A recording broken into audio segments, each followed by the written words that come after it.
लीजिए सुनिए मुंशी प्रेमचंद के लिखे कथा संग्रह मानसरोवर एक की कहानी गुल्ली डंडा, मेरी यानी समीर गोस्वामी की आवाज में। हमारे अंग्रेज दोस्त माने या ना माने, मैं तो यही कहूंगा कि गुल्ली डंडा सब खेलों का राजा है। अब भी कभी लड़कों को गुल्ली डंडा खेलते देखता हूं तो जी लोटपोट हो जाता है कि इनके साथ जाकर खेलने लगूं। न लान की जरूरत, न कोर्ट की, न नेट की, न थापे की। मजे से किसी पेड़ से एक टहनी काट ली, गुल्ली बना ली और दो आदमी भी आ जाए तो खेल शुरू हो गया। विलायती खेलों में सबसे बड़ा ऐब है कि उसके सामान महंगे होते हैं। जब तक कम से कम एक सैकड़ा न खर्च कीजिए, खिलाड़ियों में शुमार ही नहीं हो पाता। यहां गुल्ली डंडा है कि बिना हर्र फिटकरी के चोखा रंग देता है, पर हम अंग्रेजी चीजों के पीछे ऐसे दीवाने हो रहे हैं कि अपनी सभी चीजों से अरुचि हो गई। स्कूलों में हर एक लड़के से 3-4 रुपए सालाना केवल खेलने की फीस ली जाती है। ये किसी को नहीं सूझता कि भारतीय खेल खिलाएं जो बिना दाम कौड़ी के खेले जाते हैं। अंग्रेजी खेल उनके लिए है जिनके पास धन है। गरीब लड़कों के सिर क्यों ये व्यसन मढ़ते हो। ठीक है, गुल्ली से आंख फूट जाने का भय रहता है, तो क्या क्रिकेट से सिर फूट जाने का, तिल्ली फट जाने का, टांग टूट जाने का भय नहीं रहता? अगर हमारे माथे में गुल्ली का दाग आज तक बना हुआ है तो हमारे कई दोस्त ऐसे भी हैं जो थापी को बैसाखी से बदल बैठे। ये अपनी अपनी रुचि है। मुझे गुल्ली ही सब खेलों से अच्छी लगती है और बचपन की मीठी स्मृतियों में गुल्ली ही सबसे मीठी है। वो प्रातःकाल घर से निकल जाना, वो पेड़ पर चढ़कर टहनियां काटना और गुल्ली डंडे बनाना, वो उत्साह, वो खिलाड़ियों के जमघटे, वो पदना और पदाना, वो लड़ाई झगड़े, वो सरल स्वभाव जिससे छूत अछूत, अमीर गरीब का बिल्कुल भेद न रहता था, जिसमें अमीराना चोचलों की, प्रदर्शन की, अभिमान की गुंजाइश ही न थी। ये उसी वक्त भूलेगा जब घर वाले बिगड़ रहे हैं। पिताजी चौके पर बैठे वेग से रोटियों पर अपना क्रोध उतार रहे हैं। अम्मा की दौड़ केवल द्वार तक है, लेकिन उनकी विचारधारा में मेरा अंधकारमय भविष्य टूटी हुई नौका की तरह डगमगा रहा है और मैं हूं कि पदाने में मस्त हूं। न नहाने की सुधि है, न कहाने की। गुल्ली है तो जरा सी, पर उसमें दुनिया भर की मिठाइयों की मिठास और तमाशों का आनंद भरा हुआ है। मेरे हमजोलियों में एक लड़का गया नाम का था। मुझसे 2-3 साल बड़ा होगा। दुबला, बंदरों की सी लंबी लंबी पतली पतली उंगलियां, बंदरों की सी चपलता, वही झल्लाहट। गुल्ली कैसी ही हो, पर इस तरह लपकता था जैसे छिपकली कीड़ों पर लपकती है। मालूम नहीं उसके माँ बाप थे या नहीं, कहाँ रहता था, क्या खाता था, पर था हमारे गुल्ली क्लब का चैंपियन। जिस तरफ वो आ जाए उसकी जीत निश्चित थी। हम सब उसे दूर से आते देख उसका दौड़कर स्वागत करते थे और अपना गोइयां बना लेते थे। एक दिन मैं और गया दो ही खेल रहे थे। वो पदा रहा था, मैं पद रहा था। मगर कुछ विचित्र बात है कि पदाने में हम दिन भर मस्त रह सकते हैं, पदना 1 मिनट का भी अखरता है। मैंने गला छुड़ाने के लिए सब चालें चली, जो ऐसे अवसर पर शास्त्र विहित न होने पर भी क्षम्य है। लेकिन गया अपना दांव लिए बगैर मेरा पिंड न छोड़ता था। मैं घर की ओर भागा, अनुनय विनय का कोई असर न हुआ था। गया ने मुझे दौड़कर पकड़ लिया और डंडा तान कर बोला, मेरा दांव देकर जाओ। पदाया तो बड़े बहादुर बन के, पदने के बेर क्यों भगे जाते हो? तुम दिन भर पदाओ तो मैं दिन भर पदता रहूं? हाँ, तुम्हें दिन भर पदना पड़ेगा। न खाने जाऊं न पीने जाऊं। हाँ, मेरा दांव दिए बिना कहीं नहीं जा सकते। मैं तुम्हारा गुलाम हूं। हाँ, मेरे गुलाम हो। मैं घर जाता हूं, देखो मेरा क्या कर लेते हो। घर कैसे जाओगे? कोई दिल लगी है? दांव दिया है, दांव लेंगे। अच्छा, कल मैंने अमरूद खिलाया था, वो लौटा दो। वो तो पेट में चला गया। निकालो पेट से। तुमने क्यों खाया मेरा अमरूद? अमरूद तुमने दिया तब मैंने खाया, मैं तुमसे मांगने ना गया था। जब तक मेरा अमरूद ना दोगे मैं दांव न दूंगा। मैं समझता था न्याय मेरी ओर है। आखिर मैंने किसी स्वार्थ से ही उसे अमरूद खिलाया होगा। कौन निस्वार्थ किसी के साथ सलूक करता है? भिक्षा तक तो स्वार्थ के लिए देते हैं। जब गया ने अमरूद खाया तो फिर उसे मुझसे दांव लेने का क्या अधिकार है? रिश्वत देकर तो लोग खून पचा जाते हैं, ये मेरा अमरूद यूं ही हजम कर जाएगा।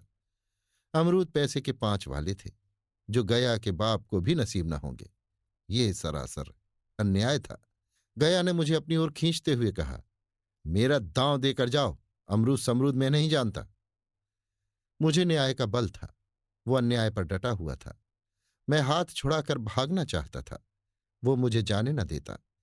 मैंने उसे गाली दी, उसने उससे कड़ी गाली दी, और गाली ही नहीं, एक चांटा जमा दिया। मैंने उसे दांत से काट लिया, उसने मेरी पीठ पर डंडा जमा दिया। मैं रोने लगा। गया मेरे इस अस्त्र का मुकाबला न कर सका। मैंने तुरंत आंसू पोंछ डाले, डंडे की चोट भूल गया और हंसता हुआ घर जा पहुंचा। मैं थानेदार का लड़का एक नीच जात के लौंडे के हाथों पिट गया। ये मुझे उस समय भी अपमानजनक मालूम हुआ, लेकिन घर में किसी से शिकायत न की। उन्हीं दिनों पिताजी का वहां से तबादला हो गया। नई दुनिया देखने की खुशी में ऐसा फूला कि अपने हमजोलियों से बिछुड़ जाने का बिल्कुल दुख न हुआ। पिताजी दुखी थे, वो बड़ी आमदनी की जगह थी। अम्मा जी भी दुखी थी, यहां सब चीज सस्ती थी और मोहल्ले की स्त्रियों से घराव सा हो गया था। लेकिन मैं मारे खुशी के फूला न समाता था। लड़कों में जीट उड़ा रहा था। वहां ऐसे घर थोड़े ही होते हैं। ऐसे ऐसे ऊंचे घर हैं कि आसमान से बातें करते हैं। वहां के अंग्रेजी स्कूल में कोई मास्टर लड़कों को पीटे तो उसे जेल हो जाए। मेरे मित्रों की फैली हुई आंखें और चकित मुद्रा बतला रही थी कि मुझसे उनकी निगाह में कितनी स्पर्धा हो रही थी। मानो कह रहे हों, तू भागवान हो भाई, जाओ, हमें तो इसी ऊजड़ ग्राम में जीना भी है और मरना भी। 20 साल गुजर गए। मैंने इंजीनियरिंग पास की और उसी जिले का दौरा करता हुआ उसी कस्बे में जा पहुंचा और डाकखाने में ठहरा। उस स्थान को देखते ही इतनी मधुर बाल स्मृतियां हृदय में जाग उठी कि मैंने छड़ी उठाई और कस्बे की सैर करने निकला। आंखें किसी प्यासे पथिक की भांति बचपन के उन क्रीड़ा स्थलों को देखने के लिए व्याकुल हो रही थीं। पर उस परिचित नाम के सिवा वहां और कुछ परिचित न था। जहां खंडहर था वहां पक्के मकान थे। जहां बरगद का पुराना पेड़ था वहां अब एक सुंदर बगीचा था। स्थान की काया पलट हो गई थी। अगर उसके नाम और स्थिति का ज्ञान न होता तो मैं उसे पहचान भी न सकता। बचपन की संचित और अमर स्मृतियां बाहें खोले अपने उन पुराने मित्रों से गले मिलने को अधीर हो रही थी। मगर वो दुनिया बदल गई थी। ऐसा जी होता था कि उस धरती से लिपट कर रोऊं और कहूं, तुम मुझे भूल गई, मैं तो अब भी तुम्हारा वही रूप देखना चाहता हूं। सहसा एक खुली जगह में मैंने 2-3 लड़कों को गुल्ली डंडा खेलते देखा। एक क्षण के लिए मैं अपने को बिल्कुल भूल गया कि मैं एक ऊंचा अफसर हूं, साहबी ठाठ में, रौब और अधिकार के आवरण में। जाकर एक लड़के से पूछा, क्यों बेटे, यहां कोई गया नाम का आदमी रहता है? एक लड़के ने गुल्ली डंडा समेटकर सहमे हुए स्वर में कहा, कौन गया? गया चमार। मैंने यूं ही कहा, हाँ हाँ वही। गया नाम का कोई आदमी है तो शायद वही हो। हाँ है तो जरा उसे बुला सकते हो? लड़का दौड़ता हुआ गया और एक क्षण में एक 5 हाथ के काले देव को साथ लिए आता दिखाई दिया। मैं दूर से ही पहचान गया। उसकी ओर लपकना चाहता था कि उसके गले लिपट जाऊं, पर कुछ सोच कर रह गया। बोला, कहो गया, मुझे पहचानते हो? गया ने झुककर सलाम किया। हाँ मालिक, भला पहचानूंगा क्यों नहीं। आप मजे में हो? बहुत मजे में। तुम अपनी कहो। डिप्टी साहब का साइस हूं। मतई मोहन दुर्गा सब कहाँ हैं? कुछ खबर है? मतई तो मर गया। दुर्गा और मोहन दोनों डाकिया हो गए हैं। आप? मैं तो जिले का इंजीनियर हूं। सरकार तो पहले ही बड़े ज़हीन थे। अब कभी गुल्ली डंडा खेलते हो? गया ने मेरी ओर प्रश्न भरी आंखों से देखा। अब गुल्ली डंडा क्या खेलूंगा सरकार, अब तो धंधे से छुट्टी नहीं मिलती। आओ, आज हम तुम खेलें। तुम पदा ना, हम पदेंगे। तुम्हारा एक दांव हमारे ऊपर है, वो आज ले लो। गया बड़ी मुश्किल से राजी हुआ। वो ठहरा टके का मजदूर, में एक बड़ा अफसर। हमारा और उसका क्या जोड़। बेचारा झेप रहा था, लेकिन मुझे भी कम झेप न थी। इसलिए नहीं कि मैं गया के साथ खेलने जा रहा था, बल्कि इसलिए कि लोग इस खेल को अजूबा समझकर इसका तमाशा बना लेंगे और अच्छी खासी भीड़ लग जाएगी। उस भीड़ में वो आनंद कहाँ रहेगा। पर खेले बगैर तो रहा नहीं जाता। आखिर निश्चय हुआ कि दोनों जने बस्ती से बहुत दूर खेलेंगे और बचपन की उस मिठाई को खूब रस ले लेकर खाएंगे। मैं गया को लेकर डाक बंगले पर आया और मोटर में बैठकर दोनों मैदान की ओर चले। साथ में एक कुल्हाड़ी ले ली। मैं गंभीर भाव धारण किए हुए था, लेकिन गया इसे अभी तक मजाक ही समझ रहा था। फिर भी उसके मुख पर उत्सुकता या आनंद का कोई चिन्ह न था। शायद वो हम दोनों में जो अंतर हो गया था, यही सोचने में मगन था। मैंने पूछा, तुम्हें कभी हमारी याद आती थी गया? सच कहना। गया झेंपता हुआ बोला, मैं आपको याद करता हुजूर। किस लायक हूं? भाग में आपके साथ कुछ खेलना बदा था। नहीं, मेरी क्या गिनती। मैंने कुछ उदास होकर कहा, लेकिन मुझे तो बराबर तुम्हारी याद आती थी। तुम्हारा वो डंडा जो तुमने तान कर जमाया था, याद है ना? गया ने पछताते हुए कहा, वो लड़कपन था सरकार, उसकी याद न दिलाओ। वाह, वो मेरे जीवन की सबसे रसीली याद है। तुम्हारे उस डंडे में जो रस था, वो तो अब ना आदर सम्मान में पाता हूं न धन में। इतनी देर में हम बस्ती से कोई 3 मील निकल आए। चारों तरफ सन्नाटा है। पश्चिम की ओर कोसों तक भीमताल फैला हुआ है, जहां आकर हम किसी समय कमल पुष्प तोड़ ले जाते थे और उसके झूमक बनाकर कानों में डाल लेते थे। जेठ की संध्या केसर में डूबी चली आ रही है। मैं लपक कर एक पेड़ पर चढ़ गया और टहनी काट लाया। चटपट गुल्ली डंडा बन गया। खेल शुरू हो गया। मैंने गुच्ची में गुल्ली रखकर उछाली। गुल्ली गया के सामने से निकल गई। उसने हाथ लपकाया जैसे मछली पकड़ रहा हो। गुल्ली उसके पीछे जाकर गिरी। ये वही गया है जिसके हाथों में गुल्ली जैसे आप ही आकर बैठ जाती थी।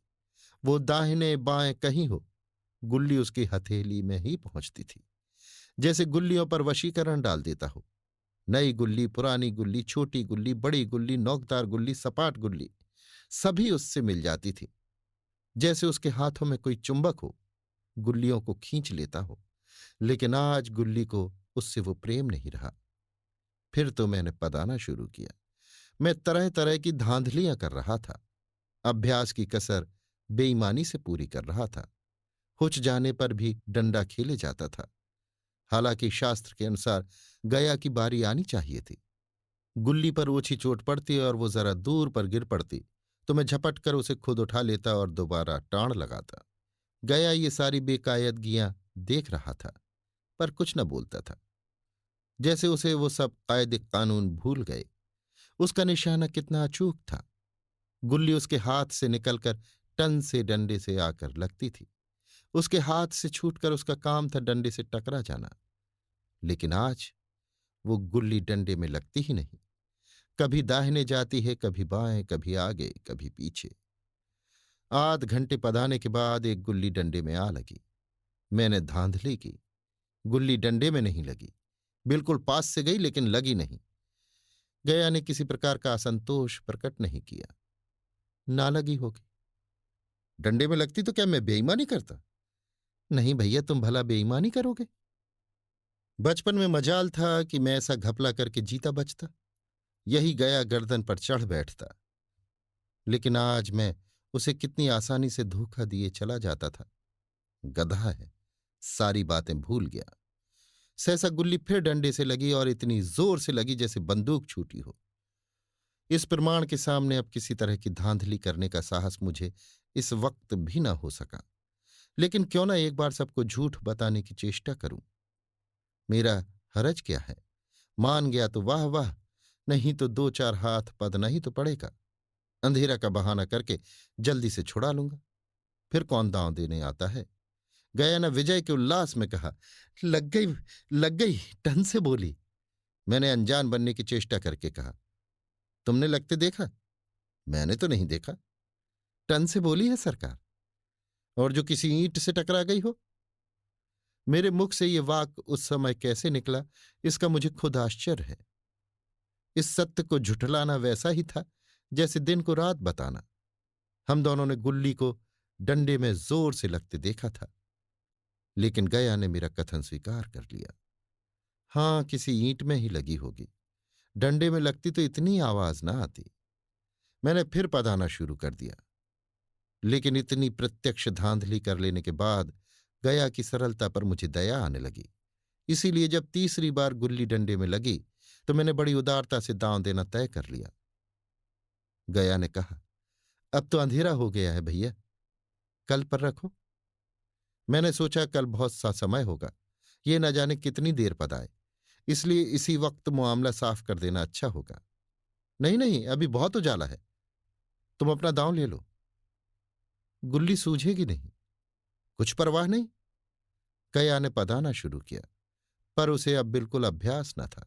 उसने 2 बार टाड़ लगाने का इरादा किया, पर दोनों ही बार हुच गया। 1 मिनट से कम में वो दांव खो बैठा।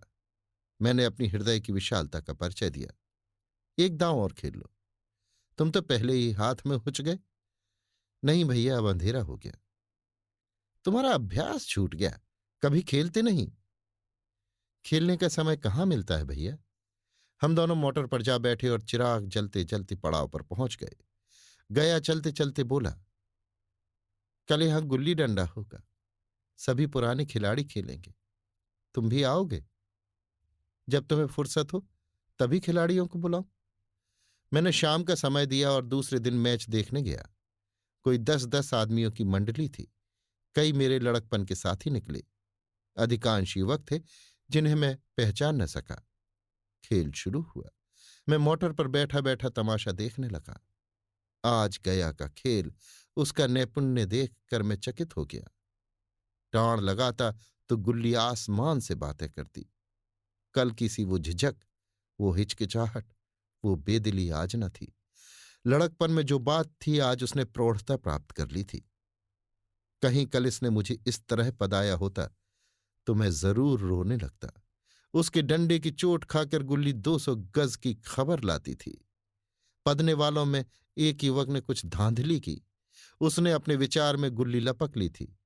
गया का कहना था गुल्ली जमीन में लगकर उछली थी। इस पर दोनों में ताल ठोकने की नौबत आई है। युवक दब गया। गया का तमतमाया हुआ चेहरा देखकर डर गया। अगर वो दब न जाता तो जरूर मारपीट हो जाती। मैं खेल में न था, पर दूसरों के इस खेल में मुझे वही लड़कपन का आनंद आ रहा था जब हम सब कुछ भूलकर खेल में मस्त हो जाते थे। अब मुझे मालूम हुआ कि कल गया ने मेरे साथ खेला नहीं, केवल खेलने का बहाना किया। उसने मुझे दया का पात्र समझा। मैंने धांधली की, बेईमानी की, पर उसे जरा भी क्रोध न आया, इसलिए कि वो खेल न खेल रहा था, मुझे खिला रहा था, मेरा मन रख रहा था। वो मुझे पदाकर मेरा कचूमर नहीं निकालना चाहता था। मैं अब अफसर हूं। ये अफसरी मेरे और उसके बीच में दीवार बन गई है। मैं अब उसका लिहाज पा सकता हूं, अदब पा सकता हूं, साहचर्य नहीं पा सकता। लड़कपन था तब मैं उसका समकक्ष था। ये पद पाकर अब मैं केवल उसकी दया योग्य हूं। वो मुझे अपना जोड़ नहीं समझता। वो बड़ा हो गया है, मैं छोटा हो गया हूं। अभी आप सुन रहे थे मुंशी प्रेमचंद के लिखे कथा संग्रह मानसरोवर 1 की कहानी गुल्ली डंडा, मेरी यानी समीर गोस्वामी की आवाज में।